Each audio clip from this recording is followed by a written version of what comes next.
வணக்கம் live சென்னை.com viewers. நமது சென்னையின் வரலாற்று சின்னங்களில் மிக முக்கியமான ஒன்றாக கருதப்படும் விக்டோரியா பொது அரங்கம் அதன் தொன்மை மாறாமல் தற்போது புதுப்பிக்கப்பட்டுள்ளது. வாருங்கள் அதனை பற்றிய விரிவான தகவலை இந்த செய்தி தொகுப்பில் பார்ப்போம்.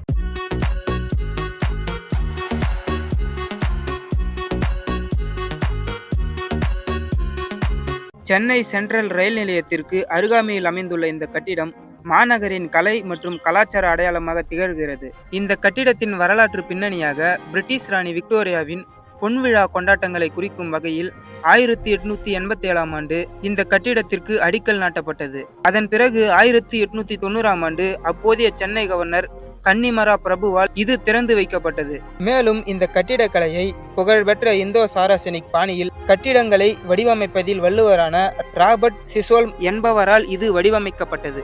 சென்னை மாநகரின் டவுன் ஹால் என்று இது அழைக்கப்பட்டது. விவேகானந்தர், மகாத்மா காந்தி போன்ற தலைவர்கள் இங்கு உரையாடியுள்ளனர். மேலும் சென்னையில் முதலில் திரைப்படம் திரையிடப்பட்டதும் இந்த இடத்தில்தான்.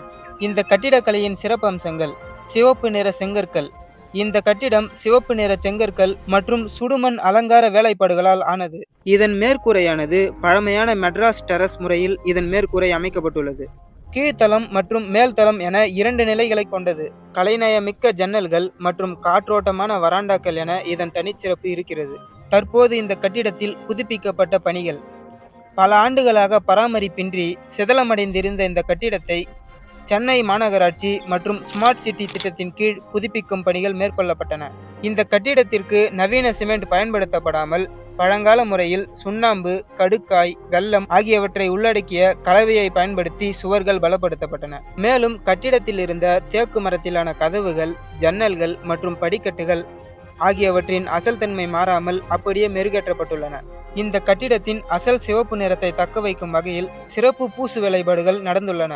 இரவு நேரங்களில் கட்டிடம் மிளிரும் வகையில் அதன் கலைநயத்தை வெளிப்படுத்தும் விதமாக மின்விளக்குகள் பொருத்தப்பட்டுள்ளன. இந்த கட்டிடத்தின் தற்போதைய நிலை மற்றும் பயன்பாடு: தற்போது புதுப்பிக்கப்பட்டுள்ள இந்த அரங்கம் சென்னையின் ஒரு முக்கிய சுற்றுலா தலமாகவும் கலை நிகழ்ச்சிகள் நடைபெறும் இடமாகவும் மாற்றப்பட்டுள்ளது. மேலும் சென்னை மாநகராட்சியின் வரலாற்று ஆவணங்கள் மற்றும் புகைப்படங்களை உள்ளடக்கிய அருங்காட்சியகமாக இதனை பயன்படுத்த திட்டமிடப்பட்டுள்ளது.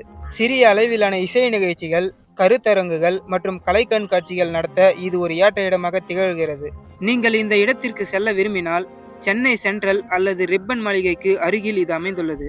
மாலை நேரங்களில் மின்விளக்குகளின் ஒளியில் இந்த கட்டிடமானது பார்ப்பதற்கு ஒரு தனித்துவமான அனுபவமாக இருக்கும். நாம இந்த வீடியோவில் பார்த்த கட்டிடத்தை பற்றிய உங்களது கருத்துக்களை இந்த வீடியோ கீழே கமெண்ட்ல சொல்லுங்க.